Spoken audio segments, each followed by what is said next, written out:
नमस्कार।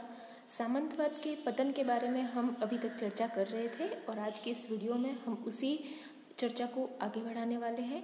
अब तक हमने समझा कि किस तरीके से क्रूसेड्स यानी कि धर्म युद्धों ने सामंतवाद के पतन में एक बहुत ही महत्वपूर्ण भूमिका निभाई है और उसके बाद हमने ब्यूबोनिक प्लेग के बारे में बात की कि किस तरीके से प्लेग के प्रकोप ने यूरोप में बहुत सारे परिवर्तन लाए और जिसने सामंतवाद के अधोपतन को और ज़्यादा बढ़ावा दिया।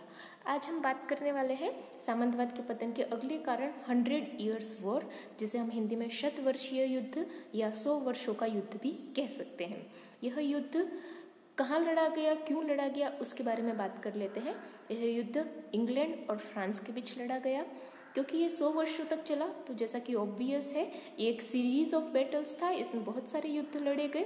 1337 से 1453 के बीच यह युद्ध लड़ा गया था। क्यों लड़ा गया था और कहाँ लड़ा गया था? तो ये लड़ा गया था फ्रांस में, डिस्प्यूटेड लैंड्स जो थी फ्रांस की वहाँ पे, और फ्रांस की जो लैंड है, फ्रांस की लैंड के कुछ एरिया पर कंट्रोल करने के लिए, क्योंकि इंग्लैंड और फ्रांस दोनों ही उस एरिया को कंट्रोल करना चाहते थे, इसलिए ये 100 वर्षों का जो युद्ध है वो इंग्लैंड और फ्रांस के बीच लड़ा गया था। जैसा कि आप नीचे यहाँ मैप में देख भी पा रहे हैं इंग्लैंड और फ्रांस की पोजीशन क्या है और किस तरीके से ये युद्ध लड़ा गया होगा। तो ये जो शतवर्षीय युद्ध है इसमें इंग्लैंड की जो डायनेस्टी थी और उस वक्त फ्रांस की जो डायनेस्टी थी, इन दोनों की लगभग 5 जनरेशन इस युद्ध में इन्वॉल्व रही। क्योंकि ये 100 वर्ष एक बहुत ही लंबा पीरियड है तो इसमें उनकी 5 जनरेशन्स जो थी वो निकल गई। तो ये तो हमने एक बेसिक इन्फॉर्मेशन के बारे में बात की। अब हम समझते हैं इस युद्ध के बैकग्राउंड के बारे में। जैसा हमने कहा कि ये 1337 से 1453 तक लड़ा गया एक श्रृंखला है ये युद्धों की। क्यों लड़ा गया इसके कारण को समझने की कोशिश करते हैं। एक्चुअली उस समय पर इंग्लैंड में जो मोनार्की रूल कर रही थी, जो राजवंश रूल कर रहा था, उसका ओरिजिन फ्रांस से हुआ था।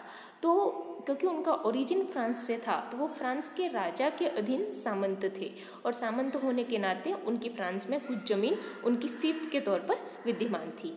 तो जब वो इंग्लैंड के मोनार्क बन गए, इंग्लैंड के रूलर बन गए, उसके बाद भी उनका ये जो एरिया था फ्रांस में जो उनकी फीफ थी वो कायम रही।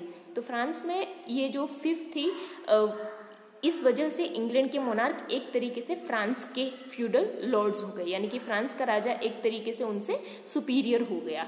लेकिन लेटर ऑन हम देखते हैं कि ये चीज़ें आगे चल करके थोड़ी ब्लर होती जाती हैं, धूमिल होती जाती हैं और इंग्लैंड का मोनार्क जो है वो अपने आप को फ्रांस के रूलर के अंडर नहीं मानता है और फ्रांस में उस डायनेस्टी की जो फीफ्स हैं उन पे इंग्लैंड भी कंट्रोल करना चाहता है और फ्रांस का राजा भी कंट्रोल करना चाहता है। फ्रांस इस बिहाफ पर कंट्रोल करना चाहता है कि ये एरिया जो है वो उसकी टेरिटरी का पार्ट है, उस नेशन का पार्ट है, जबकि इंग्लैंड की जो डायनेस्टी है वो इसलिए उन फिफ्स पे कंट्रोल करना चाहती है क्योंकि वो ओरिजिनली वहाँ से बिलोंग करते थे।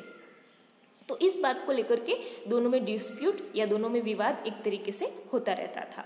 जब फ्रांस का राजा फिलिप 6 बना तो उसने ये डिक्लेयर किया कि इंग्लैंड के राजा एडवर्ड III की जो फ्रांस में फिफ्स हैं या फ्रांस में उनका जो एरिया है वो एक्चुअली फिलिप 6 का ही एरिया है, वो उस पर फिलिप 6 का ही कंट्रोल है। तो इस बात पर फ्रांस में युद्ध छिड़ गया, फ्रांस और अंग्रेजों के बीच में। अब स्टार्टिंग की जो लड़ाइयाँ हुई इस 100 ईयर्स वॉर्स में, उसमें इंग्लैंड जो है वो ज़्यादा डोमिनेंट रहे, ज़्यादा पावरफुल रहे, वो लड़ाइयाँ जीत रहे थे। तो इस कारण से फ्रांस क्योंकि लगातार हारता जा रहा था तो फ्रांस में एक 13 साल की एक लड़की थी, किसान लड़की, जिसका नाम जॉन ऑफ आर्क था। वो एक कैथोलिक चर्च को बिलोंग करने वाली लड़की थी और उसे ये रियलाइजेशन हुआ कि उसे अपने देश को बचाने के लिए लड़ना चाहिए। तो इसलिए उसने वो उस समय फ्रांस के जो राजा थे उनसे मिली और उन्होंने किंग चार्ल्स को कन्विंस किया कि उसे नाइट का एक स्टेटस प्रदान किया जाए ताकि वो फ्रांस की आर्मी की तरफ से लड़ सके। और वो फ्रांस की आर्मी की तरफ से अंग्रेज़ों के खिलाफ लड़ी बैटल ऑफ ऑर्लियंस में, जो कि 1429 में हुआ। और इस 1429 की इस बैटल में जॉन ऑफ आर्क की बदौलत फ्रांस की आर्मी जो है वो इंग्लैंड की आर्मी को परास्त करने में सफल रही। हालांकि बाद की बैटल्स में जॉन ऑफ आर्क को अंग्रेजों के द्वारा बंदी बना लिया गया और बाद में उसे हेरेटिक यानी कि विद्रोही घोषित करते हुए उसका कत्ल भी कर दिया गया। लेकिन इन सब ने फ्रांस में एक बहुत ही एजिटेशन को बढ़ावा दिया, विद्रोह को बढ़ावा दिया। उनके लिए ये जो लड़की थी जॉन ऑफ आर्क, वो एक तरीके से नेशनल हीरोइन थी। उसे बाद में कैथोलिक चर्च के द्वारा सेंट की भी उपाधि दी गई। तो एक तरीके से जॉन ऑफ आर्क ने फ्रांस के लोगों में पेट्रियोटिज्म की, नेशनलिज्म की भावना को बढ़ाने का कार्य किया। तो ये जॉन ऑफ आर्क के बारे में हमने बात की। अब हम बात करते हैं, क्योंकि 100 ईयर्स वॉर्स को हम बहुत ज़्यादा डिटेल में नहीं समझने वाले, हमारे लिए इम्पोर्टेंट है इसका इम्पैक्ट। इसका इम्पैक्ट क्या रहा है फ्यूडलिज्म पे और इन जनरल। तो हम पहले इन जनरल इम्पैक्ट के बारे में बात करते हैं। 100 ईयर्स वॉर्स क्योंकि 100 सालों तक चलने वाला, एक लंबी पीरियड तक चलने वाला ये युद्ध था, तो इसके इम्पैक्ट भी ज़्यादा प्रभावशाली हुए। इसकी वजह से सबसे पहला फैक्टर तो ये रहा कि फ्यूडल लॉर्ड्स के हाथ में जो पावर था वो अब उनके हाथ से निकल करके मोनार्क्स के हाथ में और कॉमन पीपल के हाथ में चला गया। क्योंकि फ्यूडल लॉर्ड्स 100 सालों तक युद्ध ये जो हुआ, इसमें मोनार्क ही सब कुछ डिसाइड कर रहा है, 2 डायनेस्टी के बीच में युद्ध लड़ रहा है, तो इसने पावर को फ्यूडल लॉर्ड से मोनार्क और कॉमन पीपल तक पहुंचाने का कार्य किया। क्योंकि इतने लंबे समय तक ये युद्ध चला, तो जो दोनों साइड के राजा थे उनको धन की आवश्यकता थी इस युद्ध को लड़ने के लिए। तो उन्होंने टैक्सेस के थ्रू ये जो रिसोर्सेज हैं, फाइनेंशियल रिसोर्स, वो कलेक्ट किए और अपनी प्रोफेशनल आर्मीज भी बनाई। अब क्योंकि राजा की अपनी प्रोफेशनल आर्मी हो गई, तो उस वजह से उसे अपने नोबल्स पर यानी अपने फ्यूडल लॉर्ड्स पर डिपेंड नहीं रहना पड़ा। तो जो नाइट्स थे उनकी इम्पोर्टेंस एक तरीके से कम हो गई। अब ये जो 100 ईयर्स वॉर है, इसका सबसे इम्पोर्टेंट जो शिफ्ट है वो है कि मिलिट्री टेक्नोलॉजी में चेंज आए।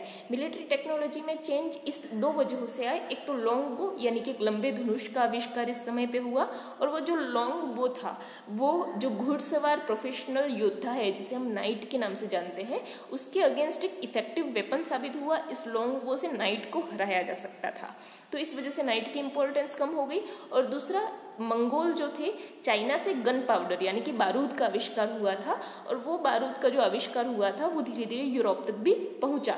तो इस बारूद का प्रयोग तोपों के द्वारा किया जा सकता था, और जो फ्यूडल लॉर्ड्स के केसल यानी कि किले होते थे उनके अगेंस्ट बारूद से भरी हुई ये तोप के जो गोले होते थे उनको दागकर उनके किलों को कमजोर किया जा सकता था। तो इस वजह से किलों की अहमियत भी कम हो गई, क्योंकि पहले वो प्रोटेक्शन के लिए, सुरक्षा के लिए बनाए जाने लगे थे, लेकिन अब क्योंकि तोप के माध्यम से उन किलों को ढहाया जा सकता था, इसलिए उनका इंपॉर्टेंस भी कम हो गया। तो नाइट्स का इंपॉर्टेंस कम हो गया, फ्यूडल लॉर्ड्स का इंपॉर्टेंस कम हो गया, पावर जो है वो फ्यूडल लॉर्ड से मोनार्क के हाथ में चला गया है।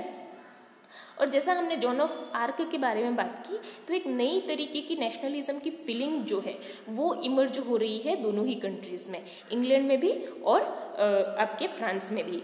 और वहाँ की जो आम जनता है जिसकी लॉयल्टी पहले अपने लोकल लॉर्ड के प्रति थी, जो अपने नज़दीक का फ्यूडल लॉर्ड था जो उनकी सुरक्षा की जिम्मेदारी लेता था एक तरीके से, अब वो लॉयल्टी उस फ्यूडल लॉर्ड से शिफ्ट होकर के मोनार्क के पास चली गई, यानी कि राजा के पास चली गई। तो इससे एक तरीके की नेशनलिज्म की फीलिंग जो है वो क्रिएट होती है।